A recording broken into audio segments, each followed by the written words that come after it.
All right, ladies and gentlemen, I wanted to make a couple of comments on the test from today and then go ahead and get you rolling on the next unit, which is exponential functions. And of course, Marble is here to meow and get in my way and walk all over my keyboard while I do this, but that's fine.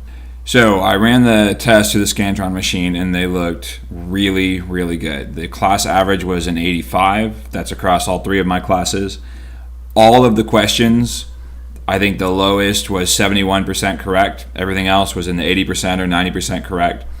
So it really looked very good. The low score was a 58 with the exception of one person, and me and that person will work out their score in tutorials.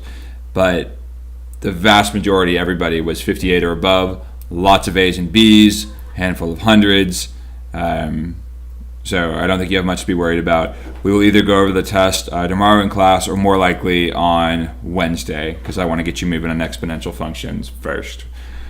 So exponential functions.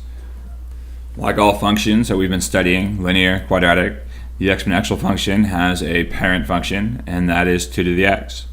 And just like the linear functions and the quadratic functions, the equation takes a specific form that we look at. And we're going to look at a simplified version of the exponential function, that is a times b to the x. And we're going to explore what the value of a does to the function and what the value of b does to the shape of the function. And we're going to do all that as it relates to the parent function. So let's have a look at the parent function.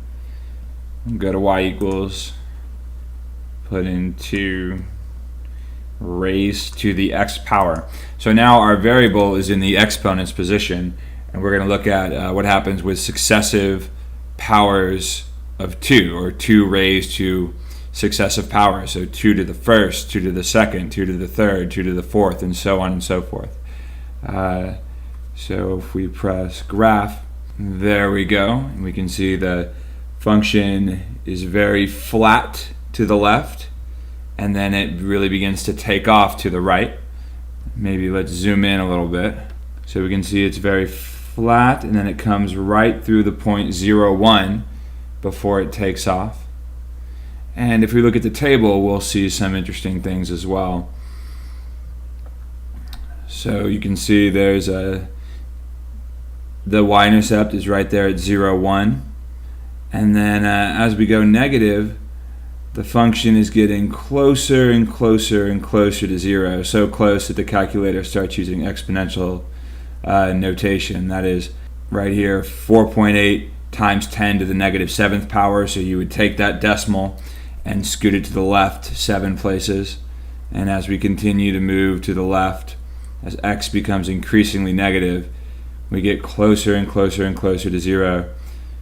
Here we have 1 times 10 to the negative 10th power, so we're going to move the decimal 10 spots to the left. And it gets increasingly close to 0 there without ever actually touching. It gets what's called asymptotic to 0. And then as we move to the right and let x get positive, and larger values, we see that the function, the values of y really become very large rather quickly. Here at 15, we're already up at 32,000. By the time we get to 20, we've crossed into what looks like 1 million. And as the value of x continues to increase, the value of y gets bigger and bigger and bigger and bigger. It increases at an exponential rate. So here at x equal 40, we're at this astronomically large number. I don't even know what that is, trillion maybe. There's 12 digits total, I think, or 13. So really, really big, really, really fast. That's the point. So we go back and look at the graph, and then maybe this time if we zoom out, we can see just the function really starts to go up nearly vertical. It never actually gets vertical, but it really, really gets steep the further along you go along the x-axis. So before we move on to looking at what changes in the value of a and changes in the value of b do, we can make a comment about the domain. That is, our x values are all real numbers. We get this awesome looking script R to say that. Another way you could describe the domain is everything between negative infinity and positive infinity. That's called interval notation. You haven't seen that yet. It's not an ordered pair, but it looks like one. We could also use inequality notation, which is to say that x is everything between but not including both negative and positive infinity. And then our range, that is a set of all the y values, is all values of y that are greater than 0. Remember how we watched as we went negative x, increasingly negative x, that the function really flattened out and got closer and closer to 0. The decimal kept shifting to the left, further and further to the left. It's going to keep doing that forever, but it's never going to get quite there to 0. So the range is everything y greater than 0, but not equal to 0.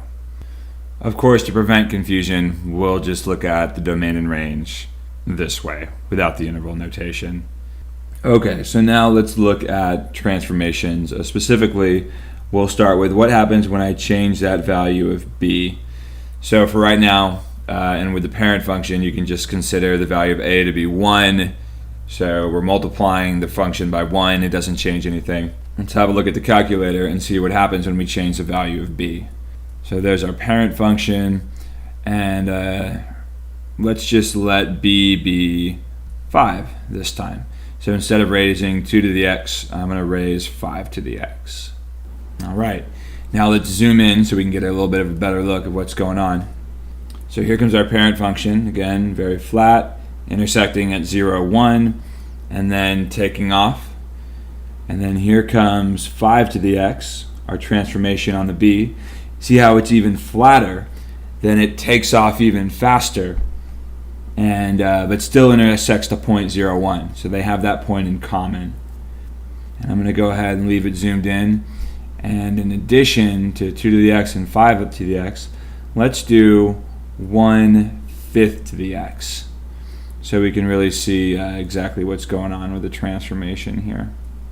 So it's going to add in 1/5 to the x. Ooh, I was not expecting that, but there it is. Let's zoom out. Parent, increasing the b value, 5 to the x, making the b value a fraction, 1/5 to the x. So I think what's happening there is that we're getting a mirror image of the 5 to the x function. Certainly, all three functions have the point 0, 1 in common. So let's take out the parent function and just have a look at the 5 to the x and the 1/5 to the x. There goes 5 to the x, and there's 1/5 to the x. And that really does look very symmetrical to me, like we've just created a reflection about the y-axis. And if we check the table, I bet we'll see something right along those lines. So there's that point 0, 1 in common. And now look here. When x is 2, for y to the 5th, for 5 to the x, we get 25. So that makes sense. 5 squared is 25. And then for 1/5 squared, we get 0.04. Now let's go over here to -2 and notice how the values have been reversed. 1/5 to the -2 power is 25, and 5 to the -2 power is 0.04. You can see the same pattern if you look at what happens when x is 1 or -1, or when x is 3 or x is -3. So we've definitely got a reflection about the y-axis. And to get maybe a better sense of why that is, let's just punch in a couple of values. First, we've got 5 to the 0. Remember, anything to the 0 power is 1. And 5 to the first power, no you don't. That's just itself. 5 to the second power, 25. 5 to the third power, 125. Let's try some negative powers. 5 to the -1st power is 0.2. And if we use our fraction equivalency, we will see that 5 to the negative first is really the reciprocal of 5 1/5. So what about 5 to the negative 2? Well, that's the reciprocal of 5 squared. So 0.04, or should be 1 over 25. And we could do something similar with 5 to the negative third power. Very small decimal, but that is really the reciprocal of 1 over 5 to the third power, which is 1 over 125. So then 1/5 should really follow a similar pattern.